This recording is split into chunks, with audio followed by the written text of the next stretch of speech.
alongside Calvin Wetzel with Shay Jennings in the background, clicking the things, making the magic happen. All the things you see on the screen are from Shay. We had no part of it. We're just here talking shop, having a good time, going to preview the games tonight, and then we're going to cause some controversy and talk about the awards that are going to be given out at some point. I don't know when they actually are going to give out the awards this year, but regardless, Calvin, how you doing tonight? Good, Gabe. What's up? Not much. We look good, right? Like we have button-down shirts. It's I got Flamingo a haircut. Friday. Yeah, I got a haircut finally. I mean, you can't see it because it's so dark, but it is there, and I don't have the giant mess of hair that I used to have as of this morning. So one of us still does. One of us still does, unfortunately. So we're gonna get into exactly what is happening in these games right now, and then we'll get into the awards. The awards are extremely confusing this year. I have no clue who to pick for a lot of these awards, and honestly, at the moment, I don't have picks for like 3 of them. So you guys are gonna figure this out with me, and we're gonna go through some stats and do all that. Let's start with the games that are on tonight at 7 p.m. on League Pass and Facebook. We have Atlanta going up against Connecticut. At 8 p.m. on CBS Sports Network, we have Chicago playing Dallas in a pretty massive game for the playoff race. And then at 10 p.m. on CBS Sports Network, we have Seattle against Phoenix. We're going to pick these games against the spread. Last time we did this, which was last week, I went 2-1 and Calvin went 3-0 because apparently he's better at this than I am. I don't know. It was actually the Phoenix Mercury's fault. They were like killing it. I maybe should just quit while I'm 3-0. Well, we'll see. Let's get into it. I'm going to crack open a beer since this is a happy hour. Shouts to Port City Brewing Company, not a sponsor, but I like your beer. If anyone's watching from there, I'd appreciate beer. So let's get into this. Atlanta is a 1-point underdog against the Connecticut Sun. Atlanta is eliminated from the playoffs with a loss. They remain in the playoffs until at least Dallas plays tonight. If they win, and Connecticut, while they're pretty much locked into that 7 seed, they could get up to the 6 seed, but they're in that 6-7 matchup regardless. They could affect the playoff race by being over 500 because the second tiebreaker in the playoff race is it goes head to head, and then it goes to your record against 500 teams. So Connecticut right now at 10-11 could change that by getting above 500 or staying at 500, and that would affect the race for the 4 seed. It's all extremely confusing. Regardless, I just think every team's trying to win still. This is WNBA. There's not that many games to like try to machination your way out of a playoff spot or into another spot. The injury report is significant, though. So Atlanta has no injuries. For Connecticut, Bria Holmes is out with a knee. Jasmine Thomas has plantar fasciitis, and Brianne January has a dislocated finger, and both those players are questionable. So with that information, Calvin, what do you think is going to happen in this game? What's the key to Atlanta staying in the playoff race? Well, hungry teams just play better. Desperate teams play better. And we saw that in the last 18 minutes of Atlanta's last game. They were down 65-47 against the Sky. Playoff lives on the line. Came back and won that game. We can talk about what that says about the Sky all we want. But the Dream are a desperate team right now. The playoffs have already started for them. And like you mentioned, they're healthy. Connecticut's not. Connecticut's basically locked into that 6 versus 7 game. At this point, we've talked about whether home court matters or not. If it does, it's a little bit. It really doesn't matter. I don't think Kurt Miller cares whether he's the 6 or the 7, whether they get to choose the playlist for that game or not. Right. So I'm going with Atlanta to cover the 1 point to actually win the game. Okay. Yeah, I'm gonna go with Atlanta as well. I just think they care, as you mentioned. They're desperate, and I think to me, if I'm Kurt Miller, Jasmine Thomas is not playing, Brianne January is not playing, you all sit on the side, take a rest into the playoffs because you're not really gonna have a rest. That's the crazy part, right? Is like the games go through Sunday. I think Connecticut's last game is on Friday. So today is actually the last game of the season. It is. Yeah. Sorry, it's so weird because we were supposed to end on Saturday and we had the day of reflection and a lot of things got pushed back to that Sunday. But Connecticut's season ends tonight. And you're going to play on Tuesday regardless of what happens in this game. So just get that extra day of rest. Plantar fasciitis is no joke. That's a tough injury to deal with. That's one that lingers. So I think Jasmine's going to rest. I think January is going to rest. I think Atlanta should get the job done. However, we've seen them put up some stinkers this year. That's why they're racing for the final. That's why they're in the race for the 8th seed and not already in the playoffs. So we could see, if they just get off to a bad start, it could be curtains for them. And we'll see. I mean, I think it's going to be an interesting matchup still. But I am also on the train for Atlanta winning this game. But we'll take the point, right? You always take the point. That's good betting advice. If you get a point, take the point. All right, let's head over to Chicago versus Dallas. Chicago is a 5.5-point favorite in this one. Again, Dallas is probably the more desperate team. Chicago pretty much locked into, actually they are locked into playing on Tuesday in the first round. They are at 11-10. They could also hypothetically affect the playoff race by finishing at less than 500. Although tonight is also their last game. So no, they cannot. So they'll be fine. They just need to, they're going to play their players because they don't have any injuries tonight other than the injuries we already know about to Diamond Shields and Azrae Stevens. And I think they're playing for a little bit of momentum, right? Because they've looked pretty bad in the lot since those two players have been out.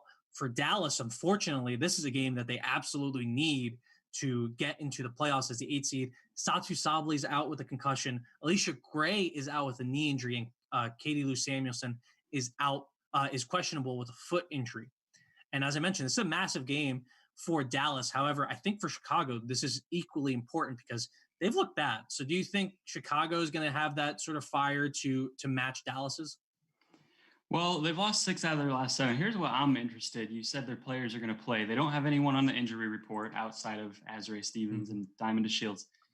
However, in that last game, when they blew that huge 18-point lead in the second half, it was still a game with 2 or 3 minutes to go. And James Wade pulled all the starters other than Ruthie Hebert, who's barely a starter. She's a starter because Azrae Stevens isn't there. So he really didn't have an explanation post-game for it. He basically just said, look at the game, So I'm really interested to see what he does with the lineup tonight, because tonight could be that kind of night where you play everyone and try to get them back on track, try to kind of a tune up for the playoffs. Like you said, they're locked into that 6-7 game against the Sun. The Sun and the Sky will be meeting each other. I don't think either of them cares who's the 6 and who's the 7. Right. It could be kind of a tune-up game to prepare for that. It could also be a send-a-message type of game if that last couple minutes, benching the starters carries over. If James Wade wants to start some new lineup, bench some of his starters again, at least to start this game, maybe to try to, I don't know, light a fire. I don't know. You might just want to experiment too, like just throw stuff out there, see what's gonna throw out some random lineups, see how they work. Yeah, exactly. This is the type of game I could see James Wade doing really anything. I could see him playing his starters as much as he would if they really needed the game. Or I could see him playing all of his starters less than 20 minutes. Honestly, I have no idea what they're going to do lineup-wise, but I think that will really affect the game, what his decisions are in terms of who plays how much. Yeah, and for Dallas, though, I mean, as we mentioned, this is a massive game. Like, this team really wants to get into the playoffs. They got into the playoffs 2 years ago with Skylar Diggins-Smith and Liz Cambage. They were summarily eliminated in the first round. For last year, they looked really bad, and this year they're really trying to get some momentum to start Arike's career off in the playoffs, right? Because she's been fantastic this year. Arike Ogunbowale has been one of the best players in the league, one of the best scorers in the league. She leads the league in scoring right now. So I think it's really important for her to get into the playoffs, and obviously they're going to bust their ass to get in there. But this injury report, man, like it kind of hit me like a ton of bricks, because I knew Satu had a concussion and she was in protocol. I was like, okay, maybe she's going to be out. But now they have Alicia Gray out as well. And Alicia Gray, there's an argument that she is the second most important player on this team behind Arike. And I think it's pretty clear that she actually is, especially defensively. So, I'm concerned for Dallas. I do think Arike is going to have a massive game, though. She might go for 45. legitimately. She went for 39 2 games ago against Washington in a massive game that Washington needed as well. So I'm going to go. I'm going to take the points. I'm picking Dallas to win and or lose by 5 or less points. What about you, Calvin? 5.5 is the spread. Yes. Yeah, I think I'm gonna go with you on that one as well. We talked about desperate teams. Dallas and Washington are tied, both 7-13 right now.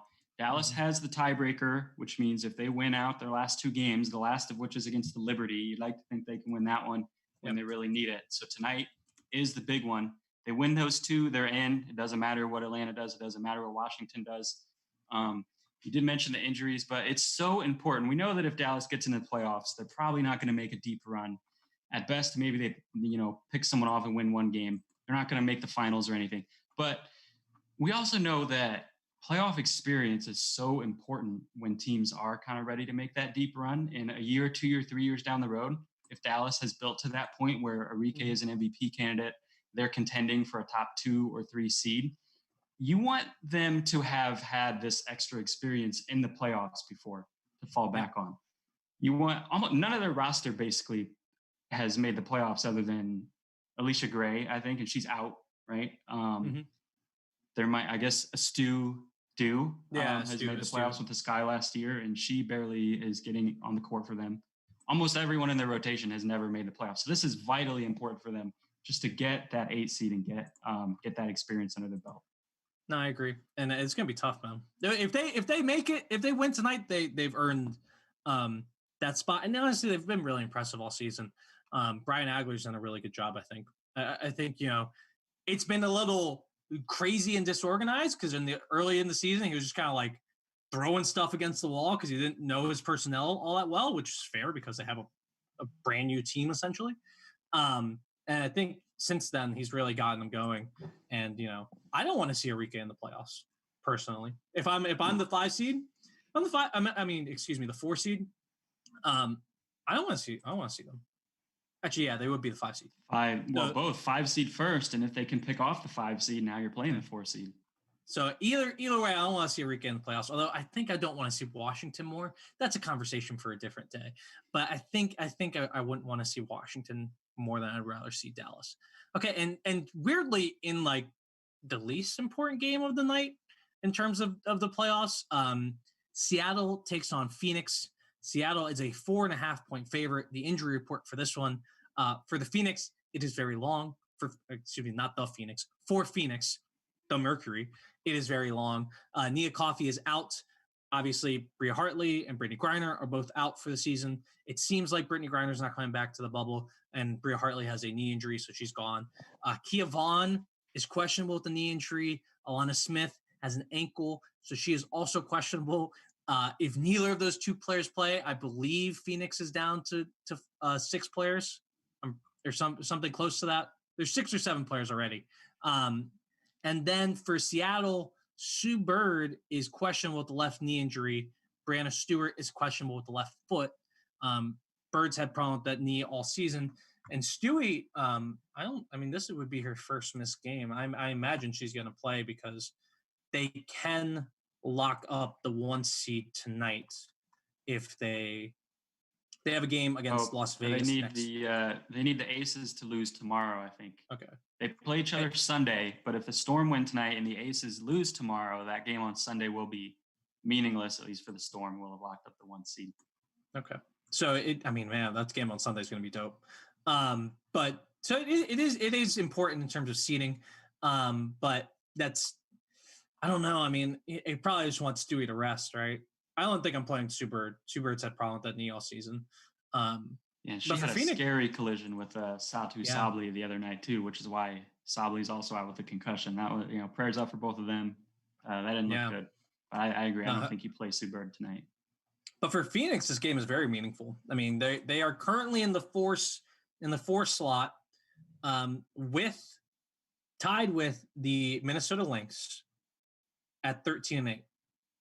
There's a very complicated tiebreaker here because those 2 teams split the season series. So we'll go to, as I mentioned, with Connecticut, record against teams that are 500 or better. I'm not going to go through all those scenarios. Phoenix needs to win is the bottom line. Phoenix needs to win games to get to that 4 seed. And that's really important because then you get a bye into the second round, which is again single elimination. And for a team that has been ailing all season, especially here at the end, they would love to get that rest. So I'm guessing they're going to go all out, and they've been really good in the past few weeks. Here in this one, I mean, maybe this is just bad betting, but I'm again taking the points. Give me those points. Give me that 4.5 points. I'm going with Phoenix. What about you, Calvin? Well, we got to disagree on something. So let's go with the Storm to cover 5 points. Even though I do think, like you said, it's a giant game from the Mercury perspective. They're sitting there tied with the Lynx. We don't have to get into all those complicated tiebreakers. But what it does do tonight for the Mercury if they win is it puts pressure on Minnesota, because Minnesota would have to win this weekend in order to have those tiebreakers even come into play. Otherwise, the Mercury would wrap up the 4 seed. And like we talked about, you don't want to, out of those 2 teams, you don't want to drop to the 5 seed because you're most likely playing either Enrique, who you really don't want to see in single elimination, or the Mystics, defending champions, who you also really don't want to see in single elimination. Mm-hmm. So you don't want to mess around with even playing that game on Tuesday. The Mercury are going to be hungry. But the Storm have just been so good this season. And I think the Storm want to wrap up the 1 seed. They just want to take as much time to rest as possible. If they wrap up the 1 seed before that game on Sunday against the Aces, everyone's sitting. I don't see Stewie playing. I don't see Sue Bird playing. I don't see Jordan Canada playing. Maybe Jordan Canada. She's young. But right. I think the Storm really want to wrap up that 1 seed tonight and don't want to mess around with having to even, worry about that game on Sunday against the Aces. Yeah, I agree. Man, that game, I hope that game against the Aces means something. Not for Seattle's sake, but just for our sake. As long as the Aces win tomorrow against the Sparks, which is definitely no gimme. If they do, it doesn't matter what the Storm do. That game will be for the 1 seed on Sunday. So I'm an Aces fan tomorrow. And the Sparks could get to the 2 seed, right? Or am I mean, they're 5th. Because they would. Well, I don't know what the tiebreaker. Who won the first Aces Sparks game? That's what I don't remember. They could tie. You remember? We're obviously very prepared for this.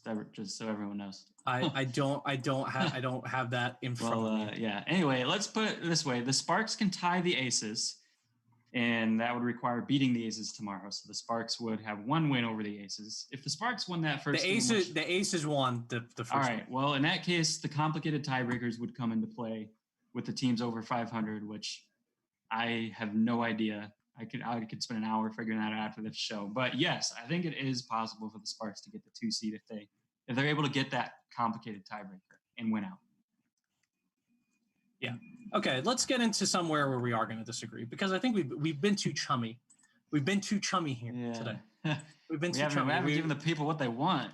We need some disagreement, and this disagreement may or may not come from our awards pick here on the Her Hoop Stats Happy Hour. Okay, we're going to start at the top with our MVP picks. If you follow me, and you've been listening to my stuff, and I really appreciate it if you have. You may have heard me make some picks before. I'm going to tell you something. My picks have been changing every 5 minutes for the past 2 weeks. I have no idea who I'm picking for any of these awards. Luckily, I don't have an official vote, so none of my opinions matter other than my opinion and me being right.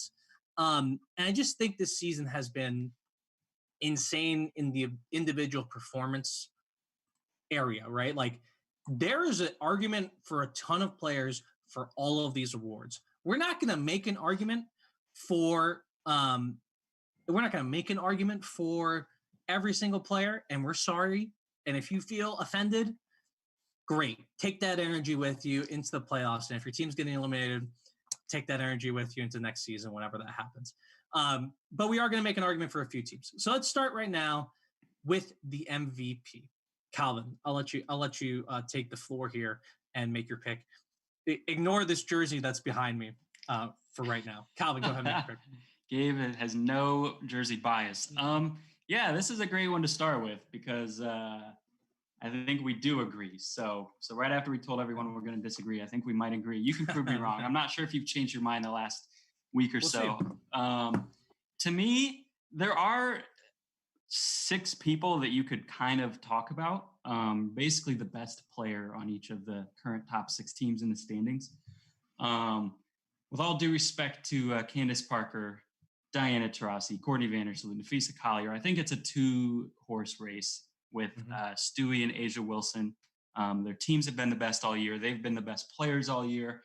Vandersloot, her team has been sliding a little bit. Diana Taurasi really turned it on when Griner left, but she wasn't quite at that same level for the first few weeks of the season.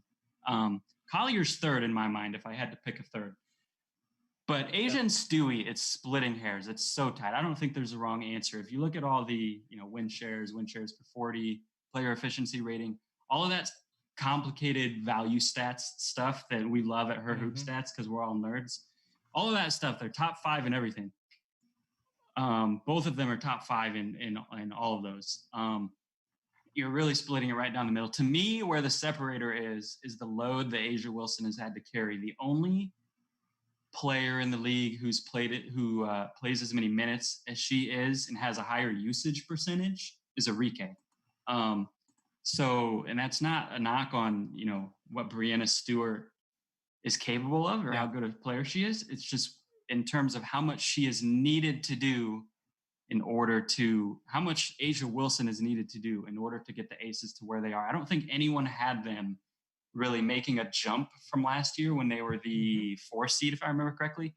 After they lost Kelsey Plum, after they lost Liz Cambage, I don't think anyone had them climbing in the standings from last year. They have. Obviously, a lot of that is due to Angel McCautry as well. She deserves a ton of credit. But A'ja Wilson is the biggest reason why they are set to jump at least 2, maybe 3 seeds. They're still in it for the 1 seed if they win out. So I'm going with A'ja Wilson. Where are you at? So I'm still on A'ja Wilson. And here's why. So I don't like the counterfactual that we do often with this. Is like, oh, if you take X player off of the team, like what's going to happen to the team? I don't like doing that. I just think that's like, that's hypothetical stuff that it's fun to talk about, but I don't think that should be the basis for an award, right? So I'm not doing the counterfactual. I'm with you though. A'ja has raised the ceiling of her team more than Brianna Stewart has. And again, that's not saying anything against Brianna Stewart, like you mentioned. It's just, to me, A'ja takes a team that is good and pushes them to being great and a championship contender. And I think, to me, it's so impressive what she's done this year, how much she has grown as a player, how much she has just completely shouldered all the double teams, everything that's coming at her. There's not a ton of space in Las Vegas's offense, as you may have heard us say for the entire season. And that concern has been a little overblown, I'm not going to lie, by people like me. But it's still a factor in what A'ja is able to do, right? Because when there's less space, when there's less people on the 3-point line, that means there's more people digging down on A'ja. There's more people stunning to A'ja. There's more people being able to double on A'ja. And she has handled that for the most part this season incredibly. Whereas Stewie has a very spaced out offense. She's been used as a spot-up shooter. She's done a lot of stuff. And I think, to me, there was just a point where, it's very, very difficult to stop A'ja Wilson one-on-one, to me. More difficult than it is to stop Stewie. And when we're picking hairs here, that, to me, really matters. Now, here's my question to you. On Locked On Women's Basketball, the podcast I did on Monday, I said that there should be a most outstanding player award. And I think every sport needs this. I'm pretty sure hockey does it, although hockey is like a mystery box to me. You could tell me anything happens in hockey and I'll believe you. But hockey has an award for the most outstanding player and the most valuable player. I want to see that in basketball. My question to you is, would that award go to Brianna Stewart if it existed? I think yes. I think, honestly, I would like that too, to see that award and a lot of, they have it in college. They have 1,000 different player of the year awards in college. Most of them are kind of considered to be the most outstanding, if you will. And in the Final Four, they have the most outstanding player, which is almost always on the winning team, granted. But I think the pro sports across the board would do well to have that award. And I think Brianna Stewart would win that award. She is, to me, the best player on both sides of the ball. Asia is also phenomenal on defense and doesn't get enough credit, obviously, on defense. We talked about what you mentioned, how well she does against doubles and against defenses that really pack it in on her. She also is equally impactful on the other side of the ball. But Brianna Stewart, when you watch her, it doesn't really make any sense. I don't know about you. Yeah. I watch Brianna Stewart and I think I see someone drive and I think they have an open lane, and then they don't. She's not like Brittany Griner where you drive and you think, why are you driving right now? You're definitely going to get blocked because there's a giant in there. You think that you got a layup, and then Brianna Stewart, comes out of nowhere, blocks the shot, and here's what she's really good at: blocking shots inbounds to herself or her teammates. Yeah, I love that. Really effective at that. She doesn't just go for those big highlight reel out of bounds swats. She helps her team when she does that. She lets her team get out in transition. Yep. And so to me, she's the most outstanding player. Like you said, the Asia Wilson raises the ceiling of her team the highest, and so I'm giving her the MVP this year. Yeah, it's not an award for the best player on the best team. Although I do think Brianna Stewart's probably the best player in the league on the best team in the league. And I don't know. I mean, it may go to Stewie because I think that's kind of the way the award works. I know a lot of voters just want to see winning, and if you win one more game, apparently that matters a lot. Well, it'll be interesting if the Aces do win out and get that one seed and win on Sunday. Right. Now the voters don't have the, Brianna Stewart. I mean, maybe the Storm are still the best team, but they won't be the one seed. Right. We'll look really smart. We'll look really smart if that happens. I mean, but like you mentioned, I mean, I to me, my ballot was Asia, Stewie, Candace Parker, Nafisa Collier, Courtney Vandersloot. And I switched the back order 4 or 5 times already. It's not even what's on this list right now. I think Candace has been great, but any way you go, I think Asia and Stewie are the best. You can convince me that otherwise, that there's other people there. All right, let's move on to Defensive Player of the Year. And an award, this is the award to me that I was referencing that I still don't know who to pick. On Monday, I picked Nafisa Collier. This morning, I picked Brianna Stewart. Right before this podcast, I was like, wait, what about Alyssa Thomas? And now I'm like, is it Alicia Clark? Is it Brianna Turk? There is just a huge swell of players who are playing really well defensively. But to me, there hasn't been a player that has risen above and pushed their defense to such a height that I can pick. So this is my long way of saying, Calvin, you pick first, and then I'll figure out my pick as you talk. All right, well, you can pick someone different than me so that we can finally disagree. That sounds good. First off, I just think when you talk about Alicia Clark, Brianna Stewart, honestly, you could really pick just almost anyone on the Storm. That system is just so incredible. And shout out to Jacob Mox a few days ago, crunched the numbers as of that point, whenever that was, Wednesday, Tuesday, figured out that the Storm have the second best defense of all time relative to league average. Wow. Their defensive rating is basically right in line with a lot of the team's defensive ratings of the early 2000s, the early years when offense was not nearly at the level as it is now. The Storm would have even been towards the top of the league in defense in those years. Offense has exploded this year, and they're still allowing basically 90 points per 100 possessions. That being said, I think a lot of that is about the system. A lot of that is coaching. So I'm going to go with Nafisa Collier. Okay. Partially, I kind of just think she's been too good not to win something. I don't know if that's fair to give her an award just because I think she deserves an award. But she does. I think what she's done for that team without Sylvia Fowles and the kind of the revolving door they've had everywhere else. We'll talk about Dangerfield, in a little bit. But Nafisa Collier has just been an anchor for that team. She's averaging twice as many blocks per game without Sylvia Fowles in the lineup as with Sylvia Fowles. It's 1.4 to 0.7. She's been asked to do a lot more in the paint on the defensive end, but she can also step out and guard on the perimeter. She can basically guard 1 through 5. She's excellent in ball screen defense. I do want to throw out one other name that I don't think should win, but I think she should be in the conversation more than people are putting her there. And mostly I'm just throwing this out just to get at Shea, but I think Britney Sykes should be in the conversation. Okay. I love watching her play defense, and I love watching Shea roll her eyes right now. Shea is not a Britney Sykes fan, for those who don't know. I'm a huge Britney Sykes fan. I love the energy she brings to the defensive end. I love how she gets in passing lanes. So I'm just going to give her a shout out, but I'm still going with Nafisa Collier as my defensive player of the year. Okay.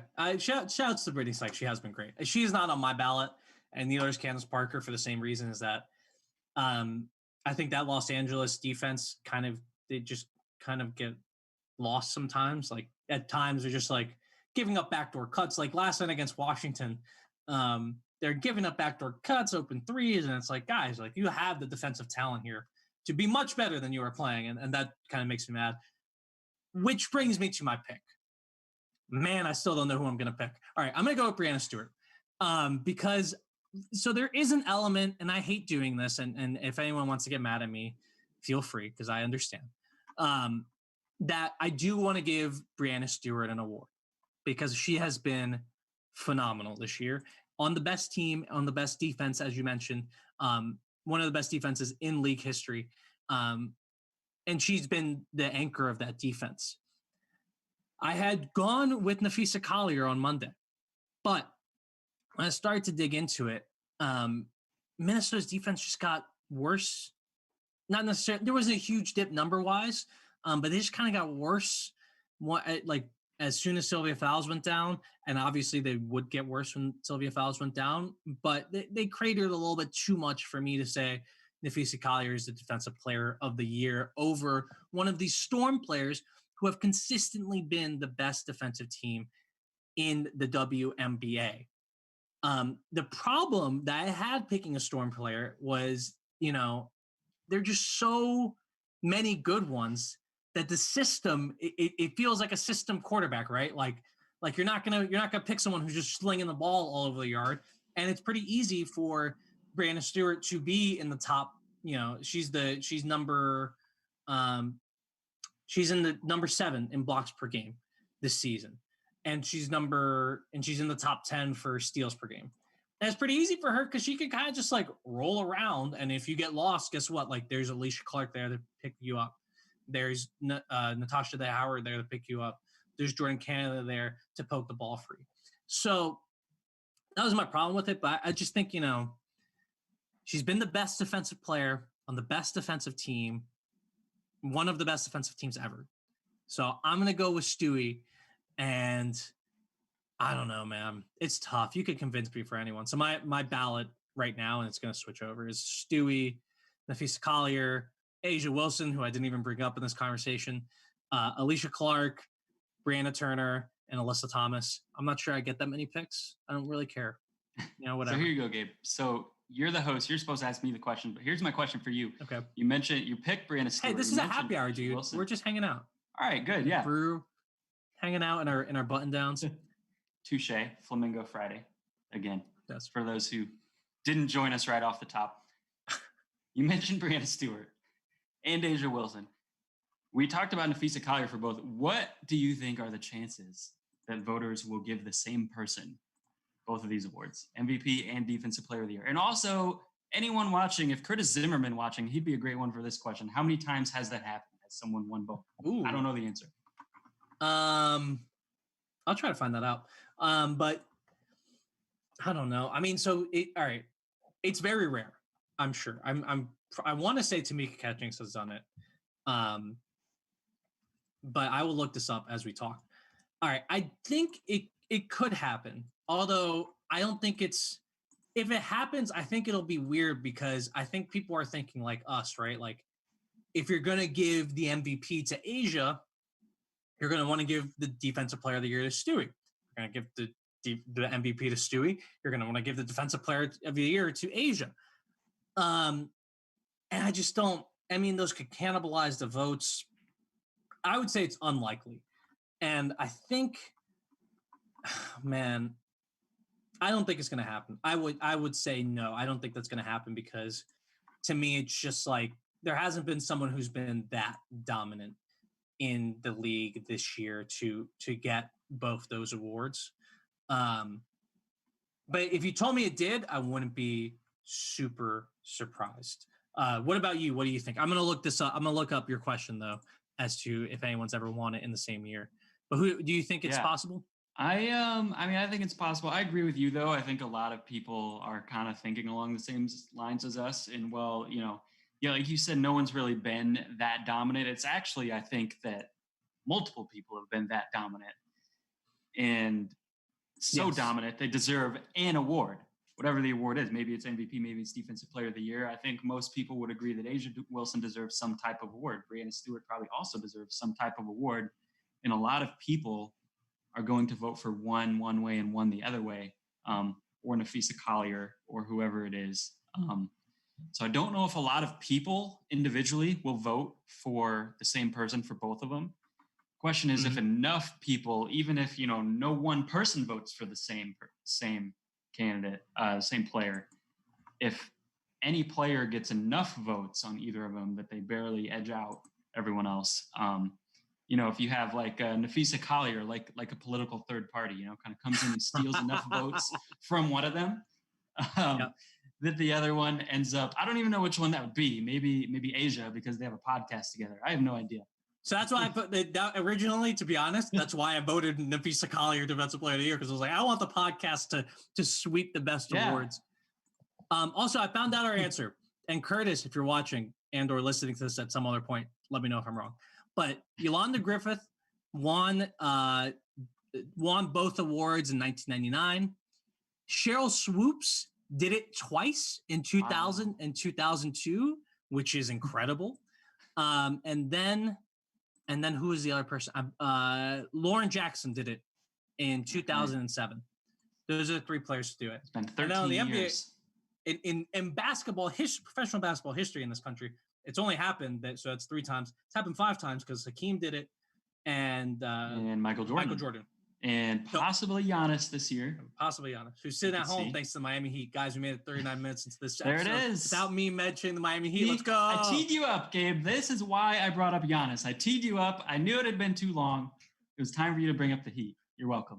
Here on the Her Hoop Stats Happy Hour, yes, we did get a mention of the Miami Heat. And it's only 6 players ever in professional basketball history have ever done this. Only 3 in this league.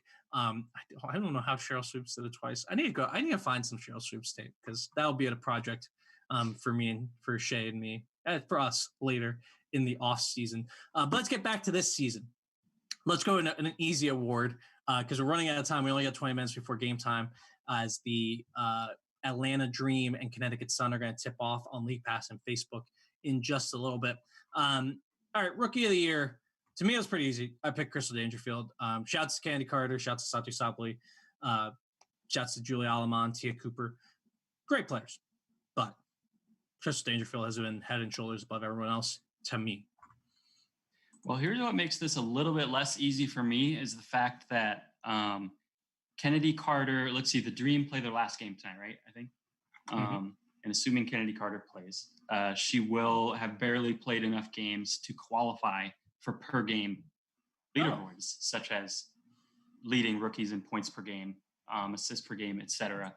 To me, that puts her, that's kind of where I draw the line in terms of how many games do you need to play in order to be considered for these awards. You need to qualify for to lead the league per game, lead rookies per game in something. She will have played 16 out of 22. She will count. So I do think she deserves some serious consideration.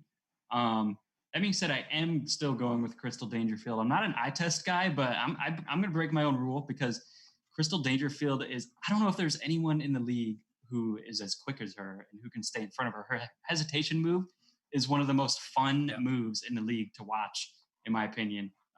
We've talked about it before on this show, how 7th is the lowest draft pick ever to win Rookie of the Year. That was Tracy Reed, the very first Rookie of the Year in history.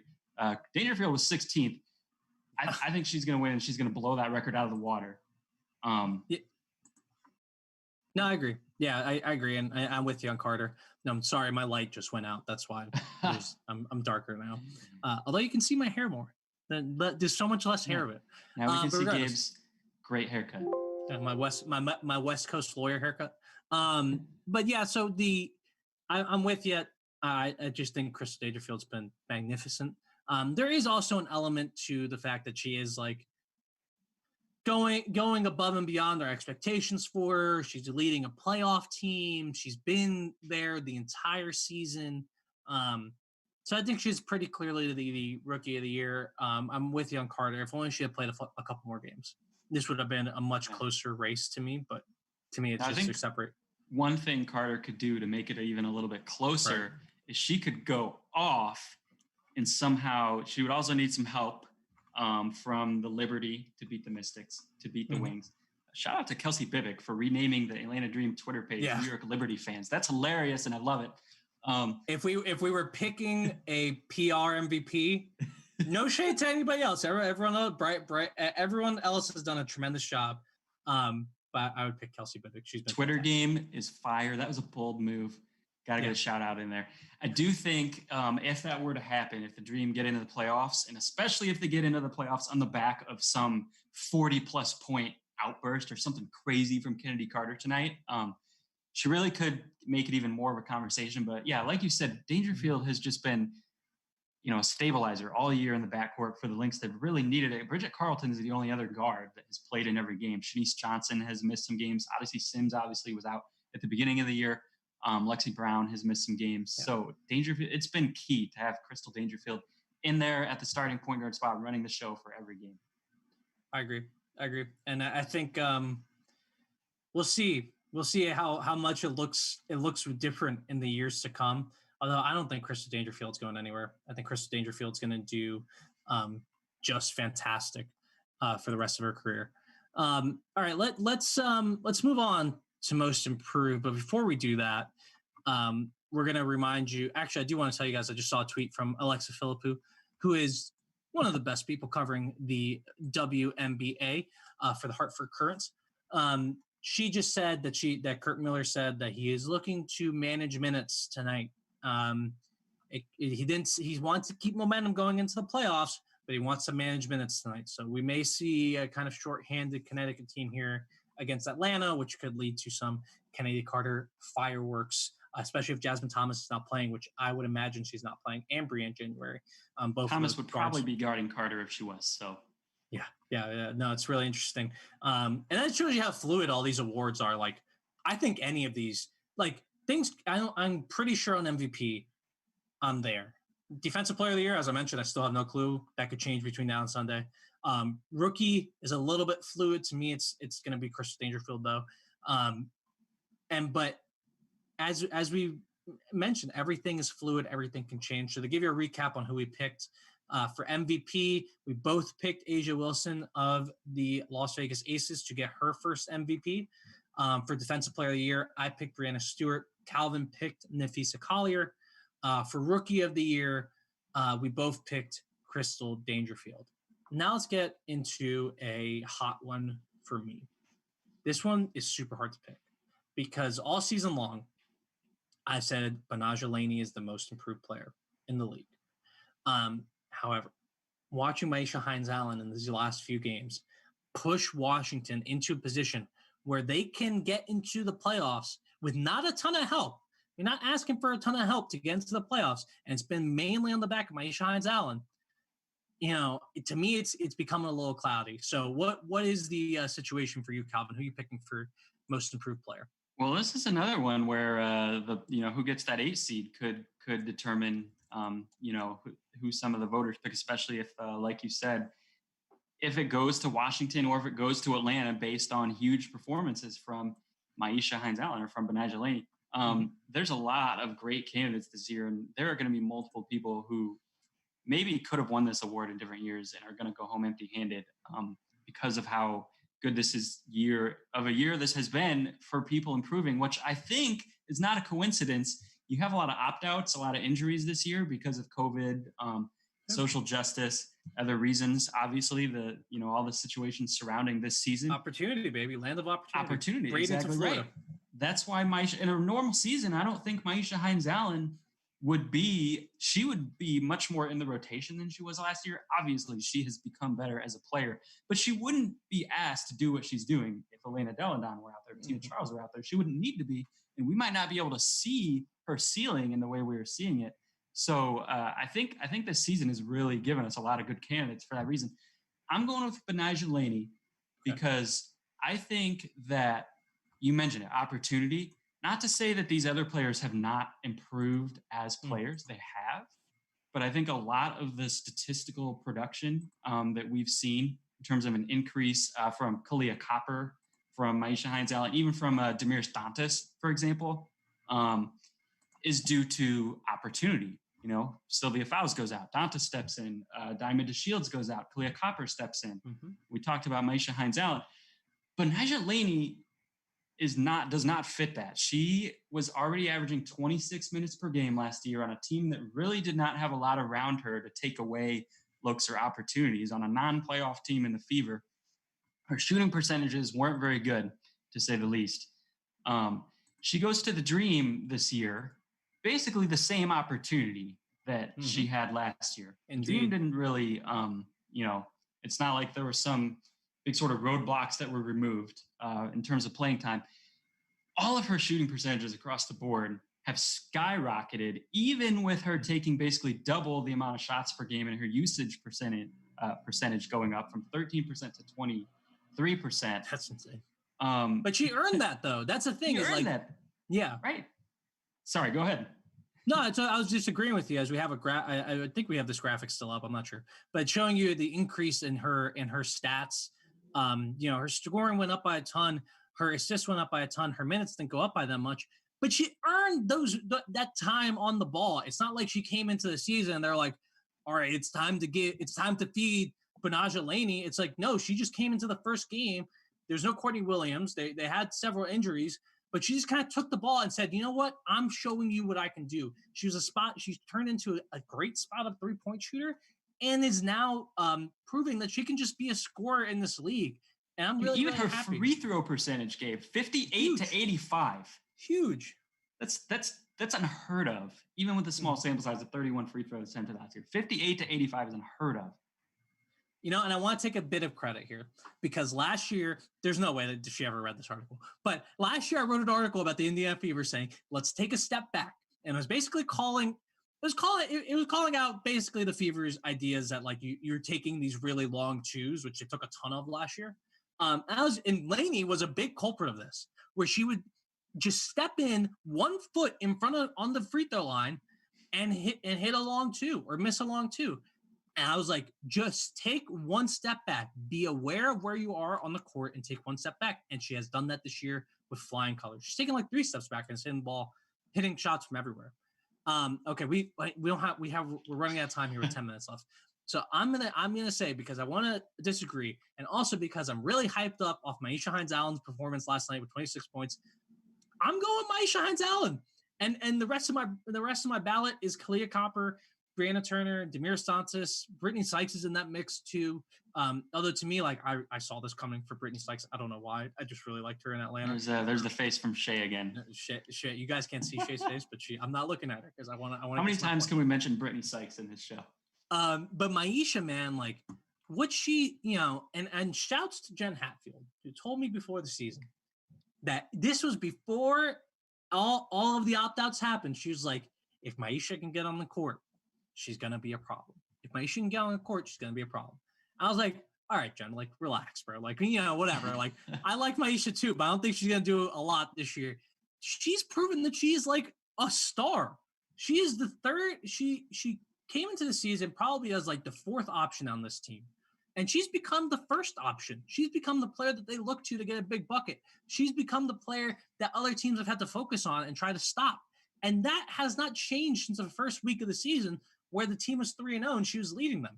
She's continued to carry that mantle for the team. I think as they get closer and closer to the playoffs, it becomes more and more clear that Maisha Heinz-Allen, regardless of what you thought her ceiling was before the season, and yes, it is a huge function of her finally getting on the court, right? But even the Mystics, I don't think, thought that she could go from the player she was last year, who couldn't see the court on a championship team, to being the leading player on a team on both ends of the court. And I just love how futuristic she is. I love the way she plays basketball. I think she is the future of basketball, and I think she's deserves this award. Although Lainey also deserves this award. So, absolutely. Either way you want to go with it, I don't. Either way is fine. I think a lot of people also have eliminated Maisha Heinz-Allen in part because she's going from no minutes to a lot of minutes, and that's in part because of right. So, I do want to say, I know we don't have very much time. I have a bone to pick with Jen Hatfield, though, if she's watching. For that reason, she did not tell me that information. She knows this. I told her this until after our fantasy draft. So I did not get to draft Maisha Heinz-Allen. Phil got Maisha Heinz-Allen, and he just beat me in the Final Four because of Maisha Heinz-Allen. So I would say that my fantasy loss this past week is Jen's fault. Jen, if you're watching, I just want you to know that. I put the blame on you. So we can move on. On that note, we can move on to sixth player of the year. If you listen to my short-lived podcast, Get the W, you would have known that. RIP to the Basketball Writers, a great website. But touché. Let's move on. All right. We could do six women because we have 7 minutes left. Six women, pretty easy. Dearica Hamby. I mean, there's been some quibbles online, and I get it, guys. I get it. Like, she's not really a sixth woman. She's second. She's second on her team in minutes. I get it. However, this award is defined as a player who comes off the bench as a substitute and gets into the game. Therefore, she meets the qualifications, and she has been by far the best player in that situation. The rest of my ballot is Raquana Williams, Sammy Whitcomb, although Chris Wilhotty has told me that she's not technically a sixth woman because Jordan Canada's a sixth woman, but get out of here. I don't care. Cheyenne Parker and Bree Hartley. So who do you have any quibbles with Dearica Hamby? I do not. I definitely think Bill Laimbeer, the way he's coached has kind of handed that award to her. Honestly, if you look at the bench minutes, I think Jackie Young and Danielle Robinson are like second and third, or maybe that's flipped. If you look at bench points, Dearica Hamby is first and Jackie Young is second in the league, not on the Aces, in the league.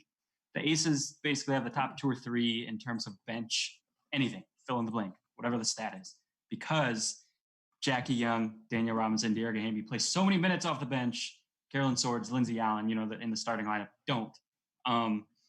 But yeah, the voters aren't really going to care. How many voters are going to care that Dearica Hamby is playing starter?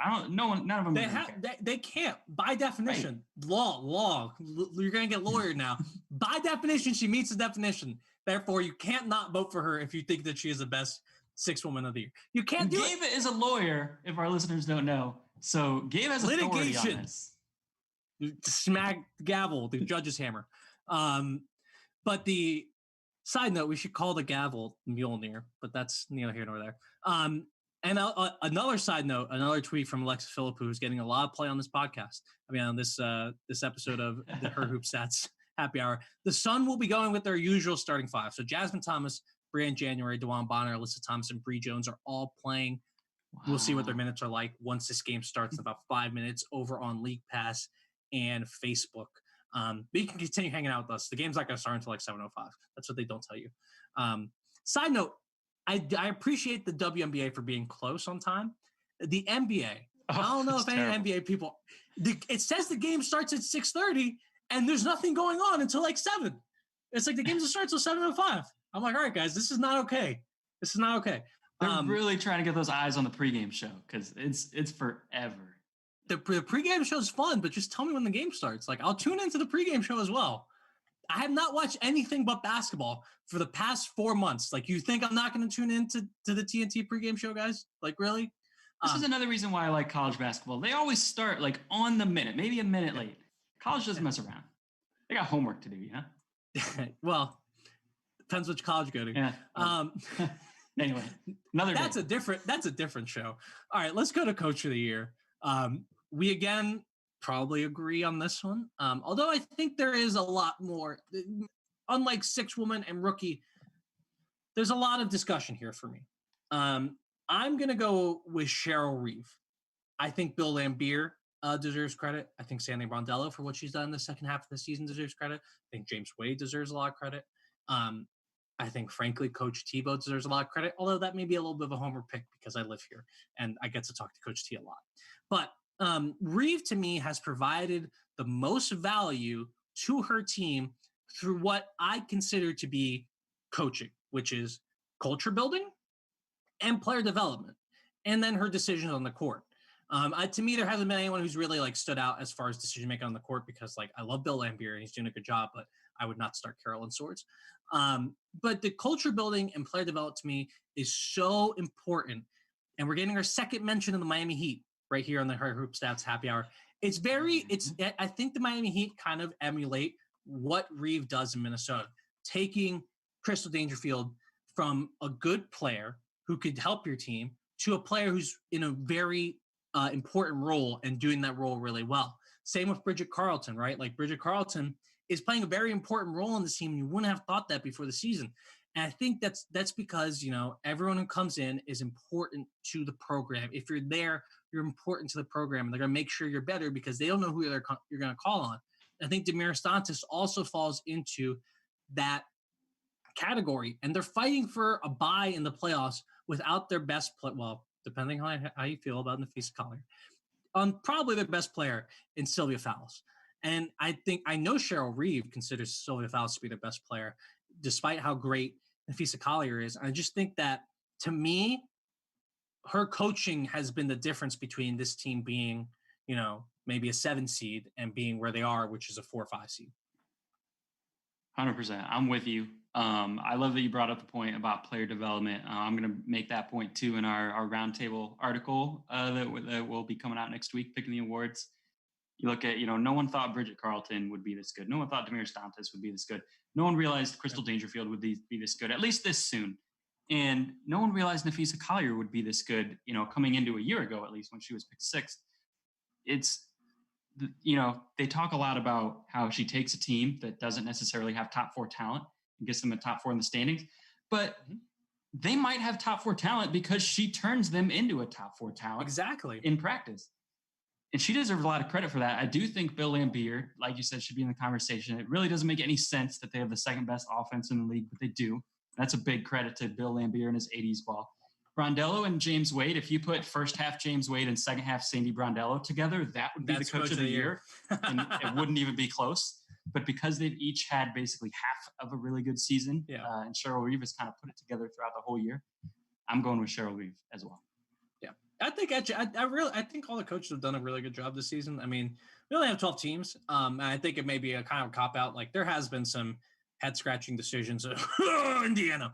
But if you know, I think everyone's done a pretty good job, and especially with the cards they've been dealt. You know, I think every coach deserves a good share of the credit, but Cheryl Reeve, man, she does it every year, right? It's just like that culture is there for Minnesota. And I think a lot of that comes from Cheryl Reeve.